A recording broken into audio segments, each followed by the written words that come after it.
she says. We are both emerging artists.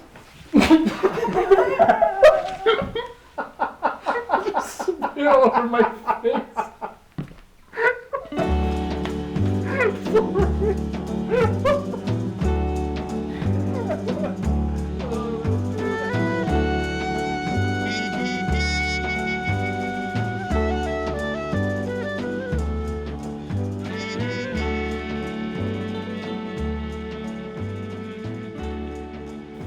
I'm Joshua Bupp. That's B as in boy, U, P, P as in Peter and Paul. It gets confused with butt a lot. But I sign my work JM Bupp. I guess I'm primarily an illustrator, but I like to paint. I like to do animation, and I don't know, mixed media. I like to do. I think storytelling is what I find the most interesting in whatever form media it comes across, but comic books is a big one. So. For sure. Oh, and I'm based in Los Angeles, but I kind of bounce around a little bit for work. So. Right. Well, which is where we're at. We hand paint motifs and patterns on walls to mimic wallpaper for private interiors.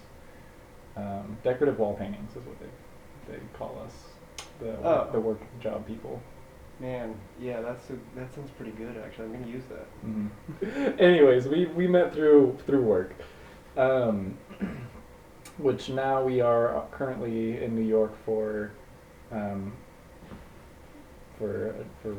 for the same artist. But why I'm doing this is, I need an income. Mm-hmm. And it's something, it's like I said, kind of fell into, but like gave myself into. And I think I'm proficient enough and skilled enough to I have this little niche thing to work in.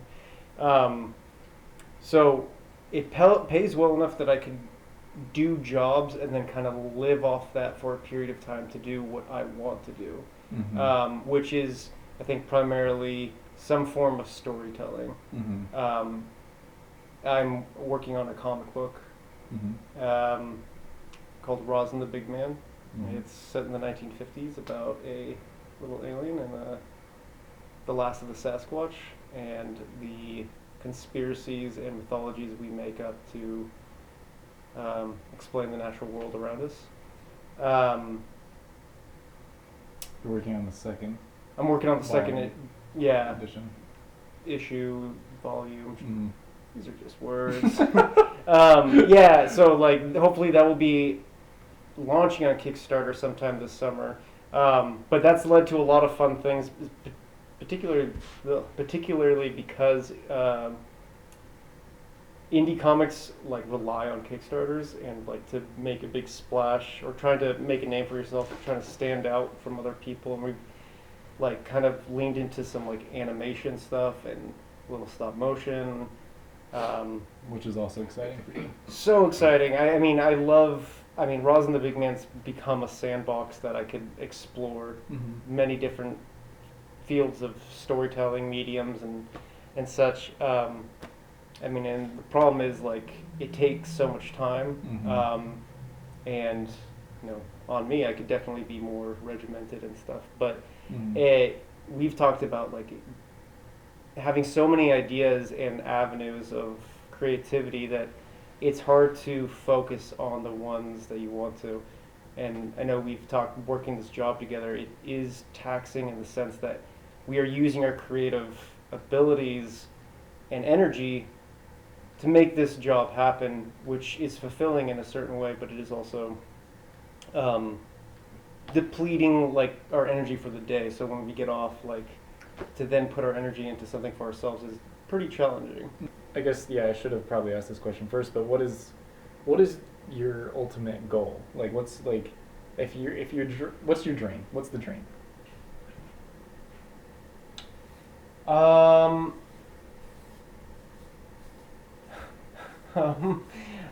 think I want to, for instance, I would love to tell the whole story of Roz and the Big Man, which would be a multiple issue thing. I might do a run for a number of years, however long that might be. Mm-hmm. But there's an end in sight with Dan and I creating that.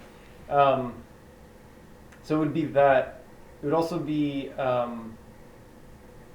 more like graphic novel stuff, other stories I have to share. I'm not really interested in like multiple ongoing series, but like stories with an ending, Mm-hmm. being able to tell those. If I could do that, if I could share those, it'd be great to be published and also not have to self-publish because it's very difficult to do or exhaustive. Yeah.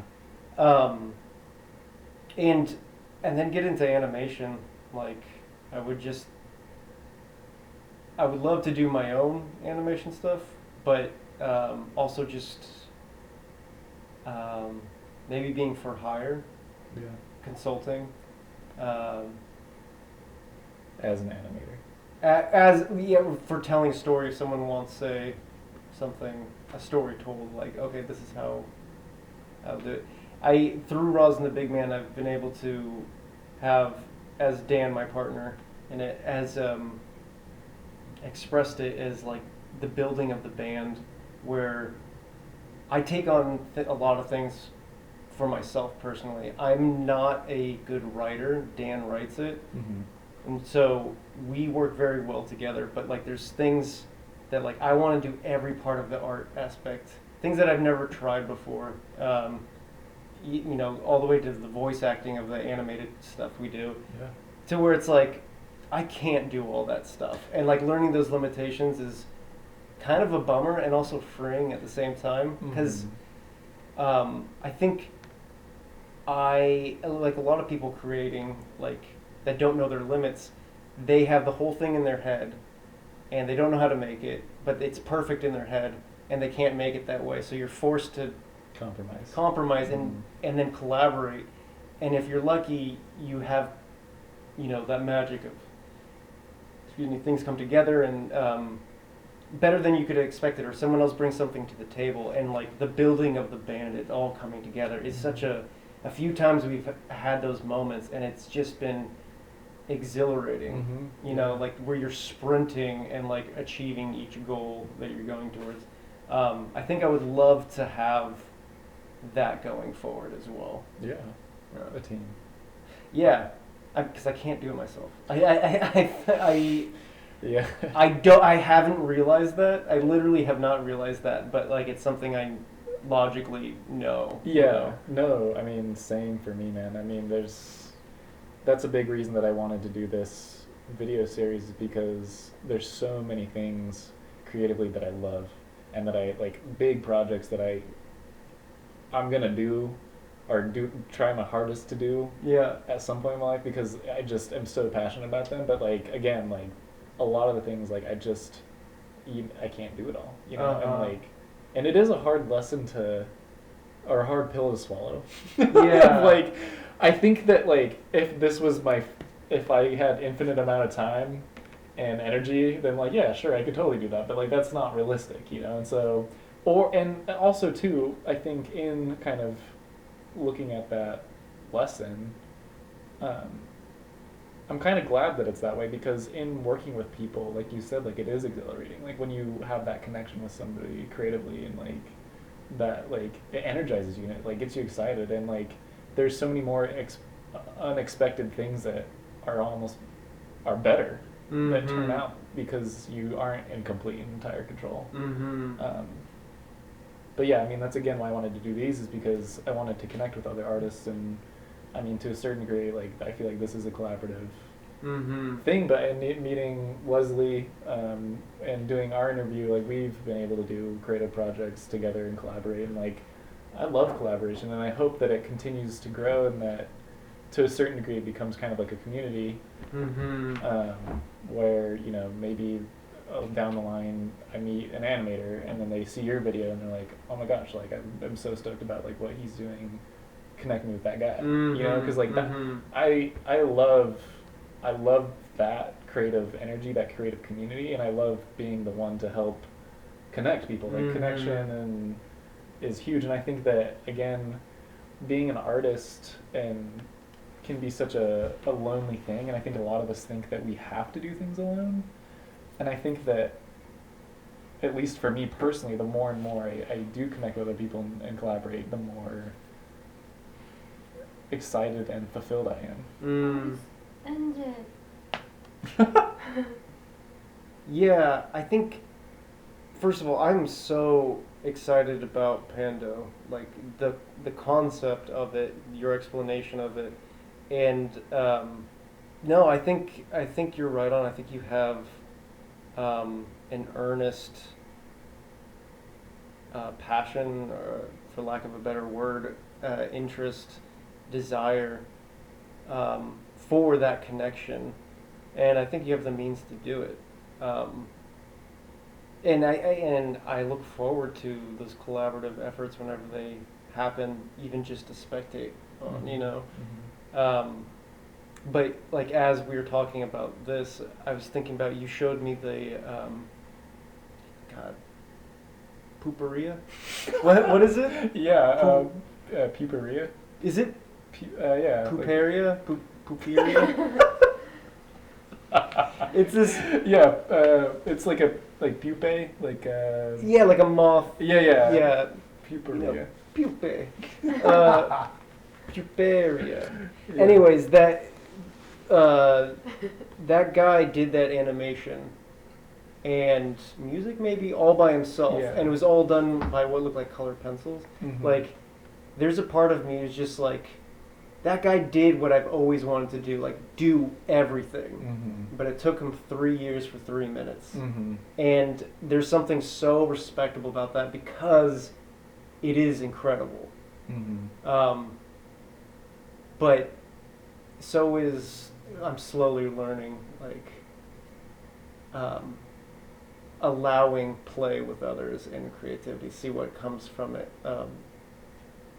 I also want both of those things. So. Yeah, no, I mean I think it's a balance. Like, you have to. For me, I think at this point, like, I have done so many things alone that, like, I want that collaborative thing, whether it's, you know, to my perfect vision or not. But yeah, I'm definitely a control freak for a lot of things, and so, like, for me, it's a balance between, you know, finding that collaborative effort being expressing what I want it to express, but also allowing for the other person to express what they want to express as well. But as another thing, in addition to kind of, you know, that animation that you mentioned, you know, it did take him 3 years, and I think that it is something that's amazing, but I think that we can do so much more together. Like, we can do bigger, more involved projects together because the workload is split. Because like, even if he had one more person, like, it would have taken him half the time, you know. Like, and then, you know, we could have had another animation by him within that amount of time. So it's like, I think for me, like, I think it is quality and quantity, and I think that you can have both with more people, with the right people. Like, if you have like a whole quality artist working with another quality artist, like, you can both churn out like really good stuff. It's like a big deal and powerful and provocative.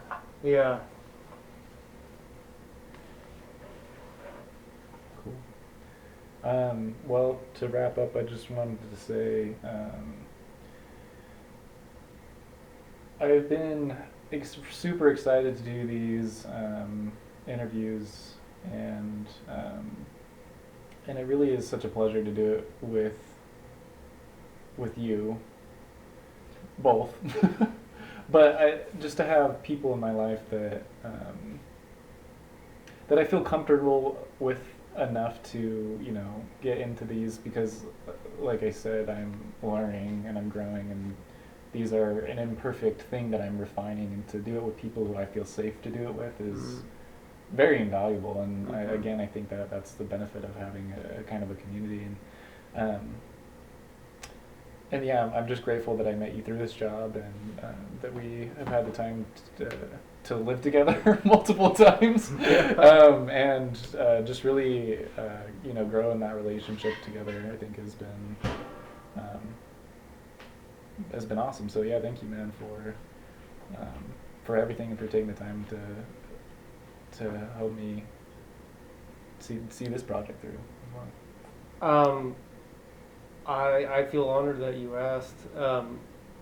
I am thankful that you bear with me for getting the question halfway through.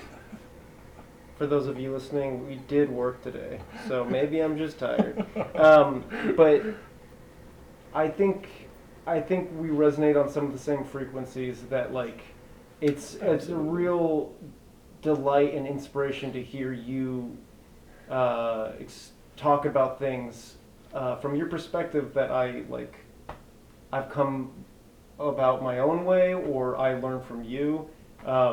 It's I think a great thing. I feel I'm very appreciative that we had this time to hang out. Same. Yeah. Thanks, man. We're fist bumping. You can't see it. The camera died. All right.